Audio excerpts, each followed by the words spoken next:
Oh la la la la la la la la la la. Bam bam. Oh la la la la la la la la la. Bam bam. Oh la la la la la la la la. Bam bam. Oh la la la la la la la la la. Big it up. Oh la la la la la la la la. Big it up. Oh la la la la la la la la la. Bam bam. Bir ba ba ba bir ba bir de. Bir ba ba bam. Bir ba mi de. Bir ba ba bam. Bir ba ba bam. Bir ba mi de. Bir ba ba bam. Greetings and welcome to Home and Away Jamaica. I'd like to say hello from Paulette Price and my co-host Robert Taylor, Taylor Law. Okay, so today we're going to be talking about architecture. In particular, we want to highlight points that would be of importance to people in the diaspora, but not only the people in the diaspora as well. We also want to relate to those people who are local to Jamaica. Today, our guest is Hugo Matthews, who's an architect. Hugo will obviously introduce himself, but like we always say, we want you to deal with the professionals when doing business in Jamaica.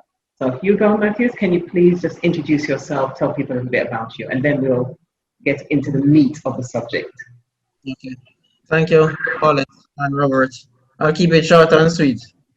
So Hugo Matthews is the name. Went to school in Jamaica and I also trained in Jamaica at University of Technology, through the Caribbean School of Architecture. So that's where I got all of my training. And my first job, funny enough, was actually in engineering.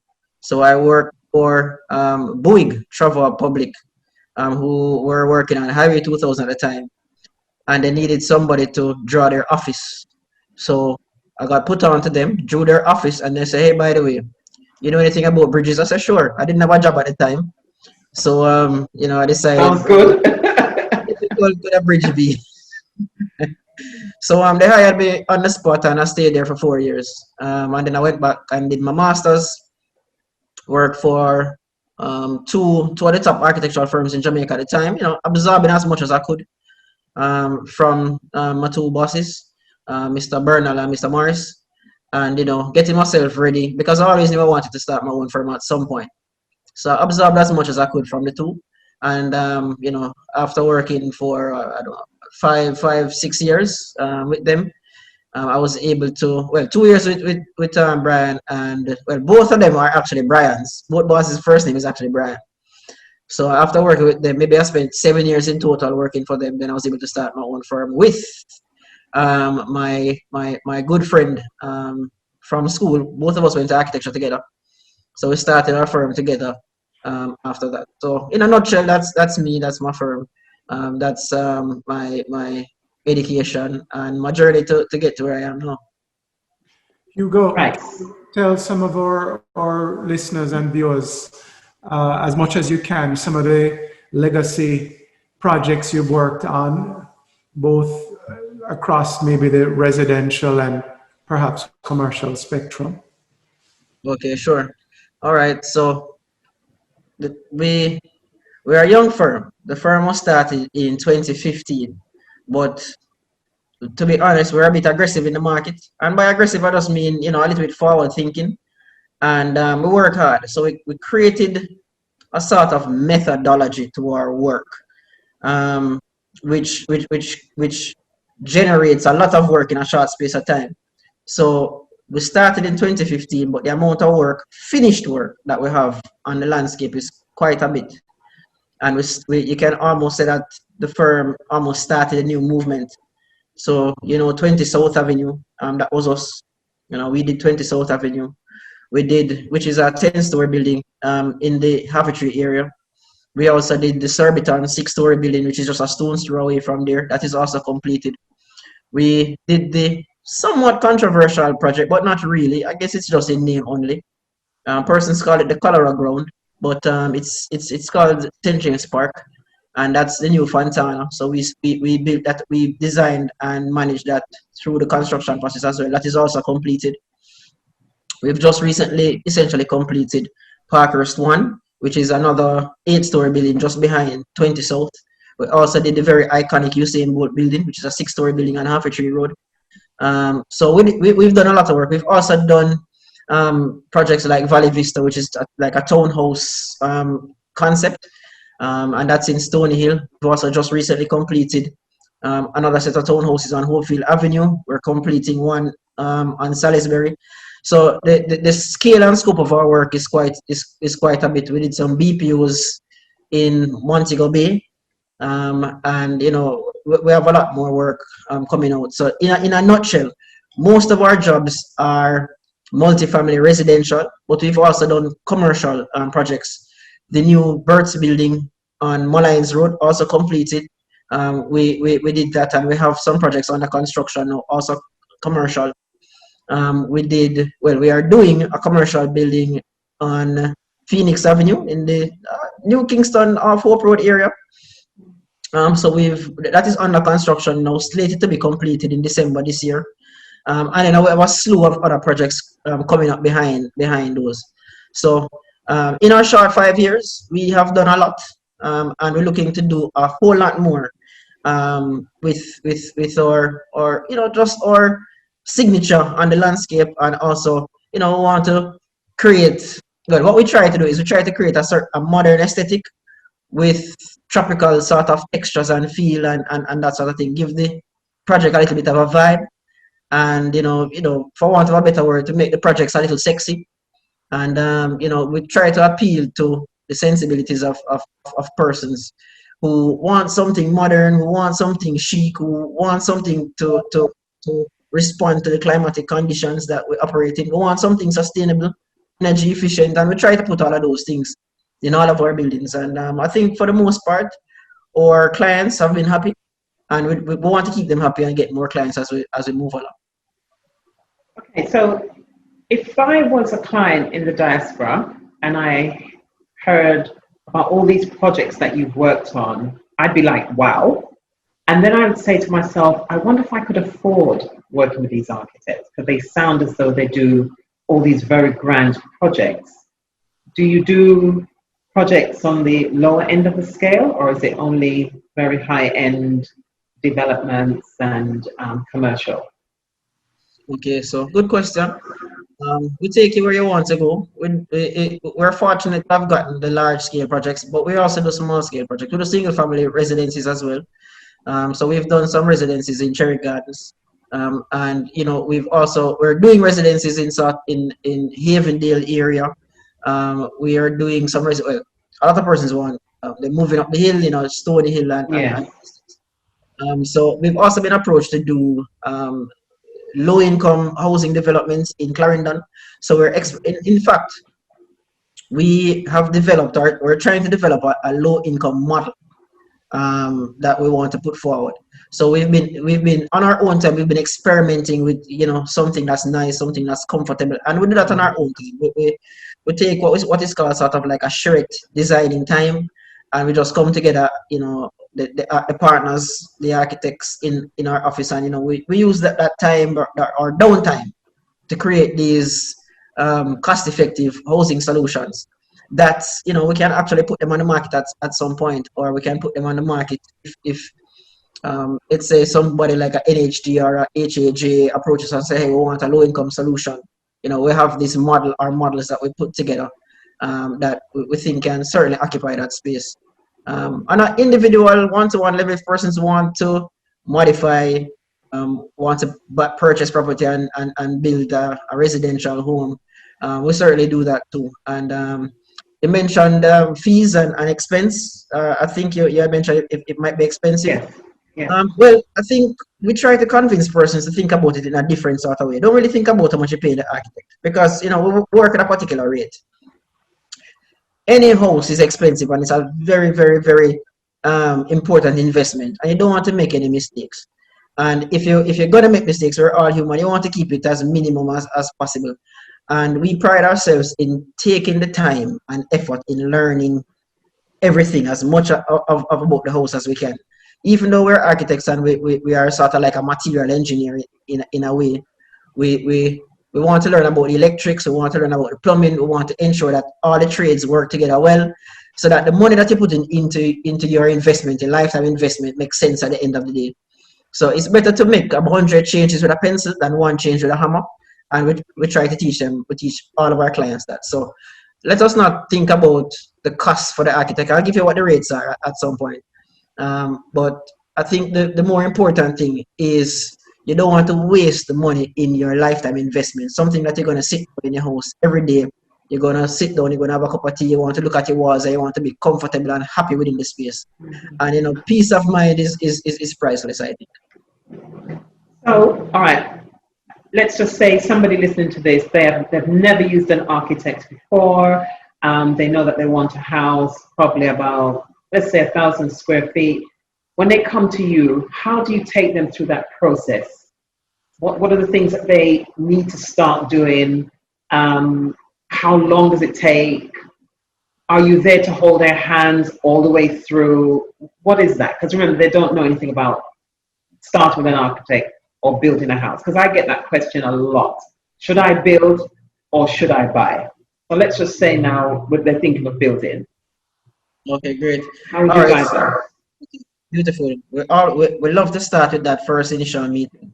A lot of the times persons, they have the land, but they're not aware of the different things that go into getting it from the land into you know, actual concrete, steel, glass, doors, you know. So we are there from the start to the very end. So all of our what we as architects do, well, what we at Virtuoso Architect do, and it's likely that all other architects professionals will do this as well. They take you from design, all the ideation, all the way through to fruition, to the end of the build. We hold your hand through the submission to the approval agencies, get the approval, and we also hold your hand through the construction process. We do some quality control and guide you through to the end, where we sign off. So let's take you through the actual process. I'm going to itemize it, the actual thing that will happen now. Yeah. So you come to me and you say, I have a piece of land and I want to build a 1,000 square foot house. The first question I'm going to ask you is, I might ask you what is your budget, but a more pertinent question that I would probably ask is, tell me about the look and feel. What is it that you want to accomplish? I need to know the materials that you want to put in this thing, because at that time I can know how to design and I can give you some sort of ballpark estimate of what your end cost is going to be. So you tell me, hey, look, I want all high-end fixtures. You might come back, somebody might say, you know, I don't need all the high-end fixtures. I want to go with some porcelain tiles, but I want ceramic tiles on the walls. So from that initial conversation, I can say, okay, your house is going to be $10,000 per square foot, or your house is going to be $15,000 per square foot. And that in and of itself will start to give you an idea of your budget. Yeah. I also always tell persons that, hey, look, you're the architect, but I would advise that you get a structural engineer as well if you're doing a 2-story structure, or even a 1-story structure. You might be on a hillside and we want to ensure that everything we're doing is properly done. So the full team of persons are, and I will tell them from the outset, you need a structural engineer. You need your mechanical, electrical, and plumbing engineer. Persons always say, what is mechanical? It's usually AC. And then you need the electrical and your plumbing.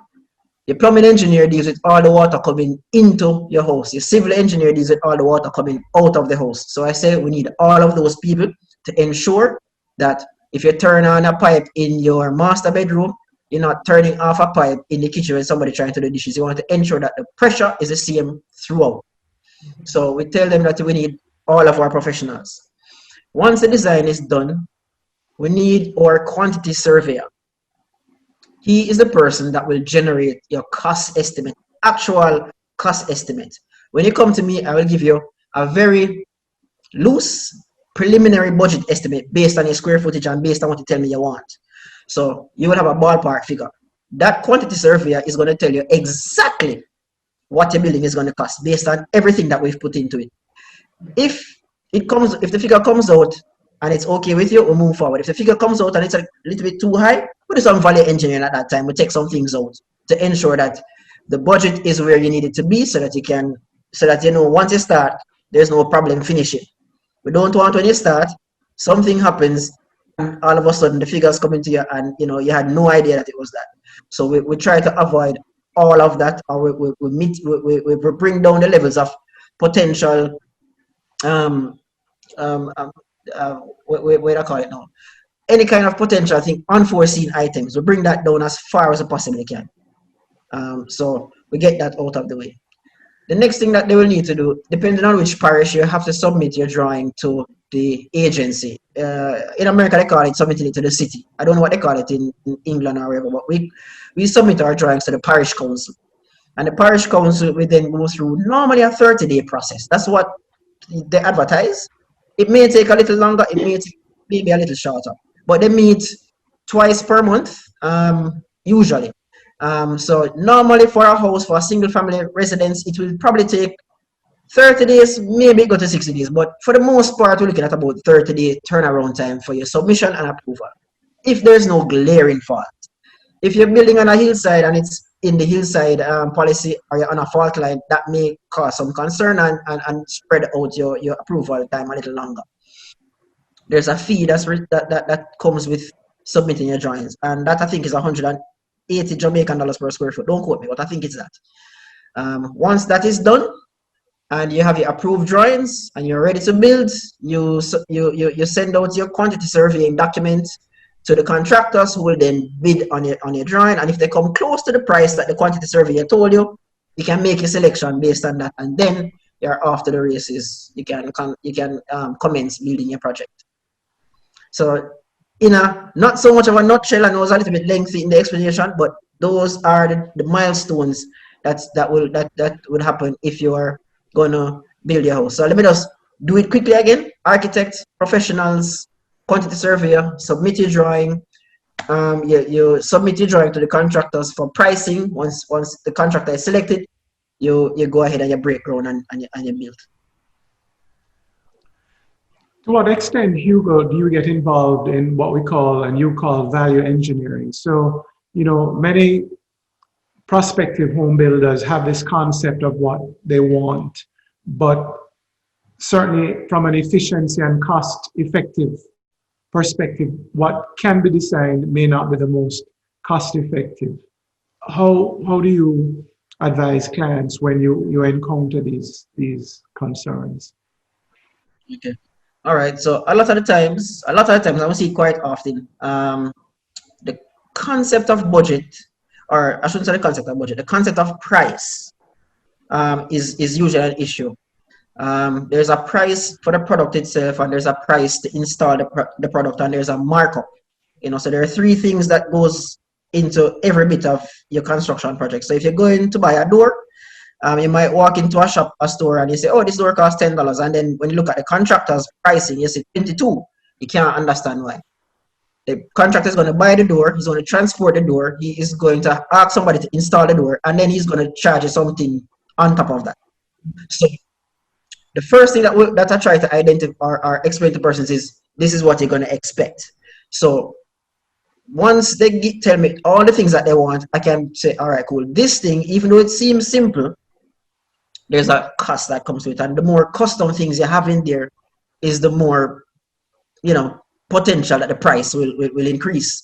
So once we start to speak to clients and we get an idea of their budget, we can start the value engineering starts right away. Once we know what the budget is and they give me an item and say, hey, look, this is likely to cost a lot of money. So how about doing it this way instead? How about let's approach, instead of getting that scaffold in the kitchen, let's approach a local carpenter and see if this guy can give you the quality that you want. Instead of doing this though, let's try this one instead. I know it's not the exact thing that you wanted, but it looks good on the outside. It's mass produced. You can get it. It has a really good finish. We can use this product instead of that product. There's a vast number of ways we can say, all right, I know you want that extra study, but let's think about your lifestyle. How do you use your current space right now? I remember, and I will never forget this. One of the very first houses that I did, the clients, it was a husband and wife team, and they wanted to build now their dream house, and they said, we want this master bathroom, this really nice master shower, and this wonderful soap. So I had a conversation with the clients, and I said, how do you use your current bathroom right now? And they said, what is our shower? No tub. I said, how often do you actually soak? They said, it don't matter, Hugo. I want a soaking tub. I always wanted a soaking tub, and I am going to use that soaking tub. The tub was $5,000, and I said, boy, that's expensive. Anyways, so the house was done and complete, and I put in this wonderful soaking tub. And the first day that they took over, they moved in, the client called me and said, Hugo, you know where I am right now? I said, where? He says, I am in my soaking tub. And he laughed. Anyway, you know, I had a good laugh with it because I was saying that he won't use it.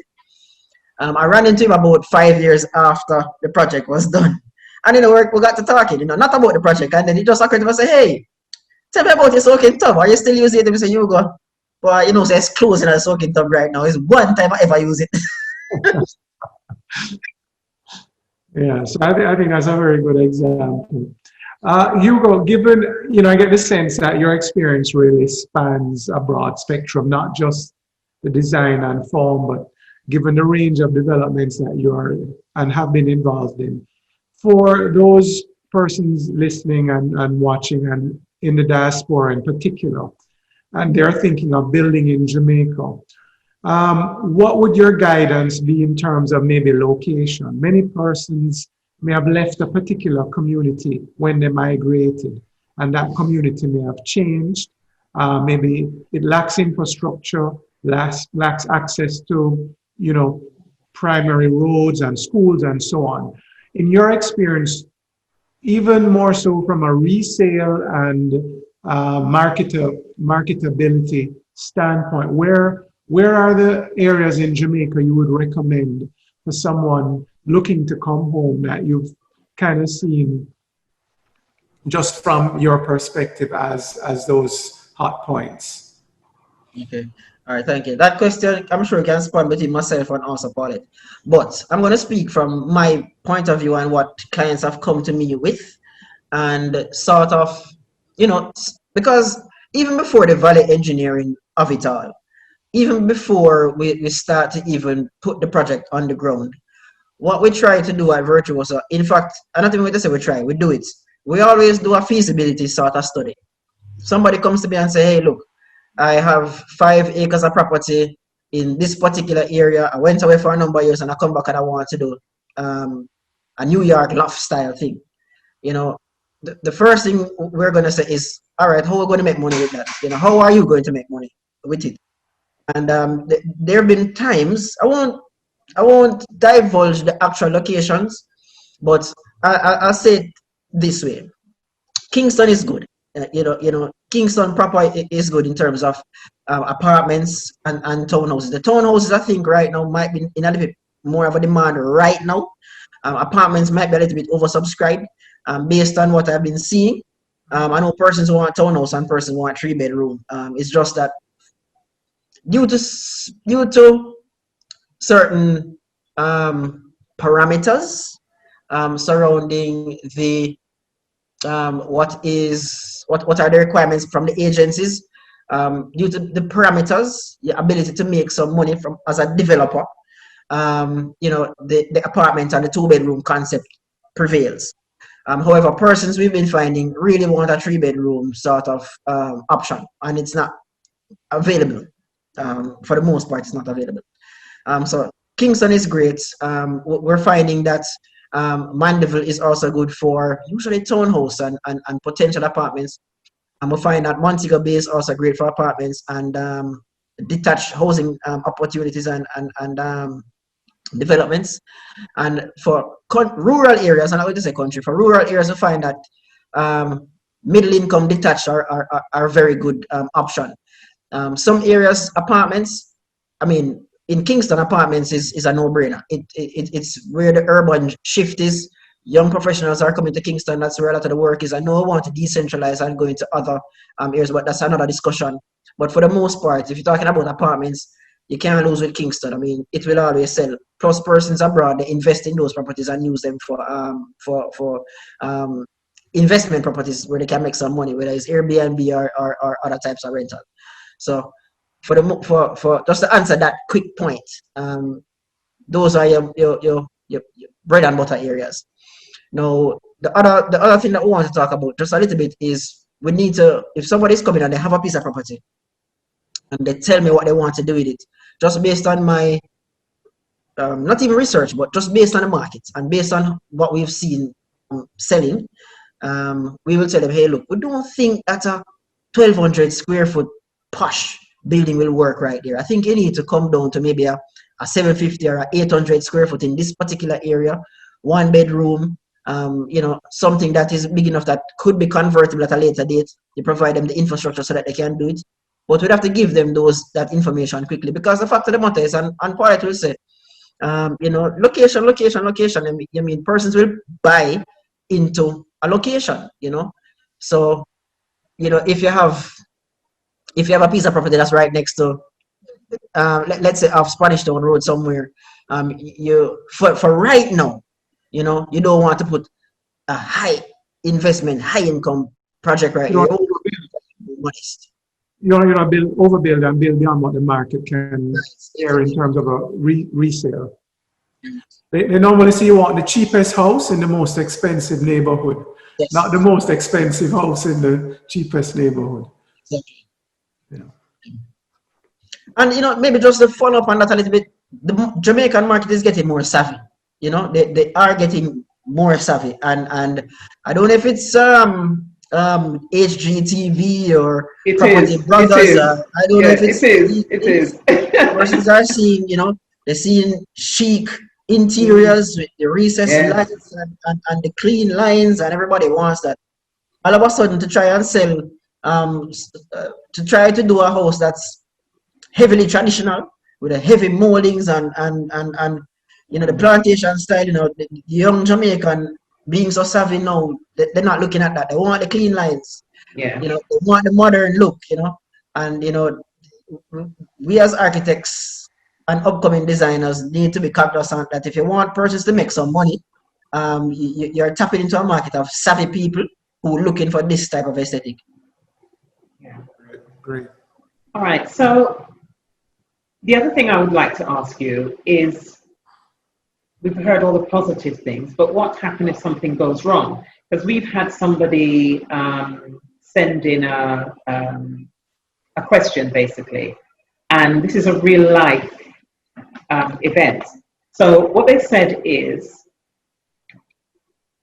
they had their plans drawn up by a professional architect, and they paid over $100,000 Jamaican dollars for that. The plans were approved by the parish council, and when they went to the builders now to get quotes, the builders are saying they can't use the plan because the house is too big for the land. So one, and I assume it's another builder, must have said to them that they need to get new plans, and then, but they don't need to resubmit to the parish council. But that person wants to charge them another 250,000 Jamaican dollars. So who's there to protect those kind of mistakes, issues? Well, what would you advise? Well, first, I would advise that they should ensure that they are in fact using a professional, licensed, and registered architect. Where do they go to check that? How do they know where to go and check that? Okay, well, you have the ARB, which is the Architects Registration Board, and it's online. So you can check on that and you can see the list of registered architects. You can also call the offices and they can, you know, advise of a list of architects. So they'll tell you who are registered. Yeah. It's not the first time I've heard of a situation where the house is too big for the land. And that is a glaring error. And that's because somebody didn't do some due diligence. It's either the surveyor's report or the surveyor drawing was not done properly, or there might have been, I've seen situations where you have a scaling issue. One drawing was done in, let's say, meters, and when it was sent to the architect's office, it was converted to inches, and then you have a scale. Yeah. So you're thinking that, and I've seen it done even in my office. I've seen where the scale is just wrong. I say, hold on, this scale is off. So you have to do all of your checks, you know, you have to do right up. So when you come to us, we ask you for some documents. We ask you for the surveyor's ID report, and the surveyor's ID report will give us the information to say if the property is in general, if it's in the general Conformity. Conformity of the property. So they will say if the property is is if the boundary is outside or a boundary has encroached on you or you encroach somewhere else, the size, and it will tell you the area. It will tell you the area. The area of the property is 5 acres. We'll ask you for your title as well because, and this is very important, the parish council will not accept your drawing without a title. So the person who is submitting the drawing, the name of that person must correspond with the name of the person who is on the title. If that is an issue, it has to be solved because it will not go through. Because you have persons in the past who get drawings approved for somebody else's land. So because of that, it has changed and it's more stringent now. So you need to have those things in place. The next thing that you need to have is you need to have the topographical survey from the land surveyor. Now that drawing is different from your ID report. So persons will say, but I have the ID report. The ID report is a sketch. It is not the actual boundary of the property. It is a sketch to show the general shape and if it is in accordance with your title. But it's not the actual thing. So persons cannot use the ID report and put a drawing on top of it. It will be incorrect. You get your boundary survey or your topographical survey from your surveyor, and that is sent to the architect's office so that they can check it properly. It will be in meters usually, or the surveyor might do it in feet. But all of those due diligence must be checked. Now, let's say something happened between the cup and the lip. They got the thing approved, it is back, and that scenario happened. The architect ought to change it without cost. If it is a licensed professional architect, he ought to change it without cost. You know, it will be because it would have been something that would have been his fault. You cannot release a drawing and you don't know if the thing can fit on the project. The only way I would say it's not the architect's fault is if a surveyor made the error. Then the architect you have to charge some money to redo it. If the client provides me with a survey drawing that is incorrect, or you ask the surveyor to make a project a little bit bigger so that your big house can fit, then that is not my fault.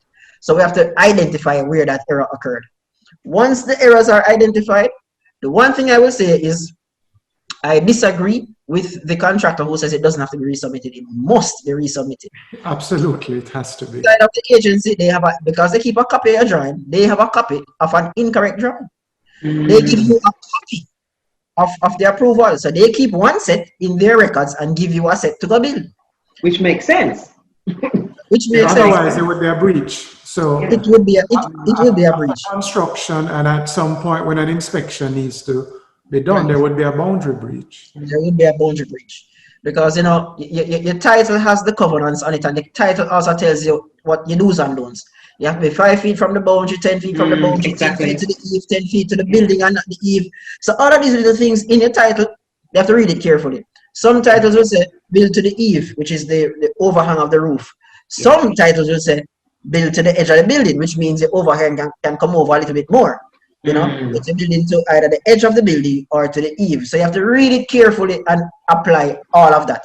And for the most part, the parish councils will pick up on any little error through the title. So if something happened with regards to the building being too large for the property, I would say that there may be a scale issue.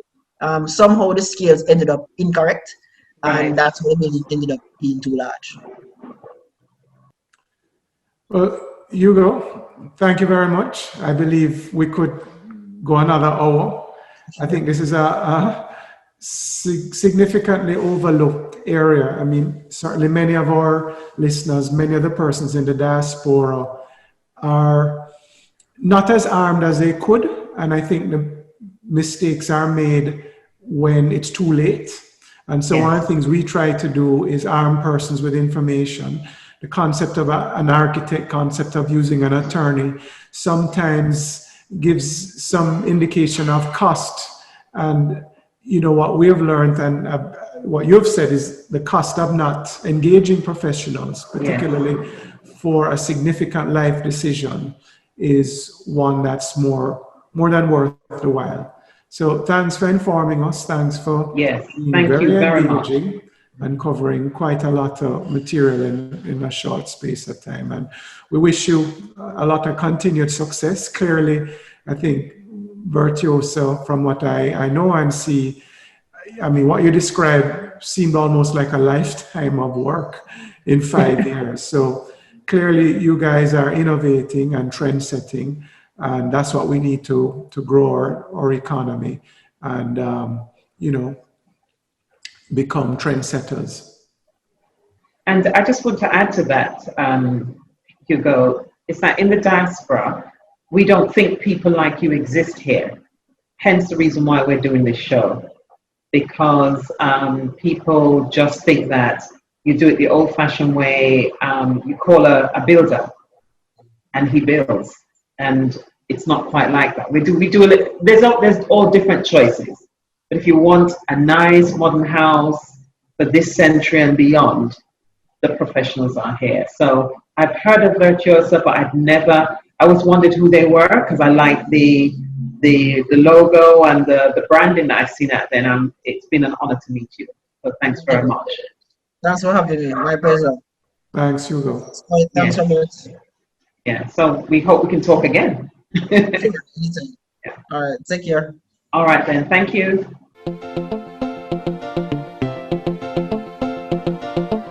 Oh na na na na na na na na na, bamba.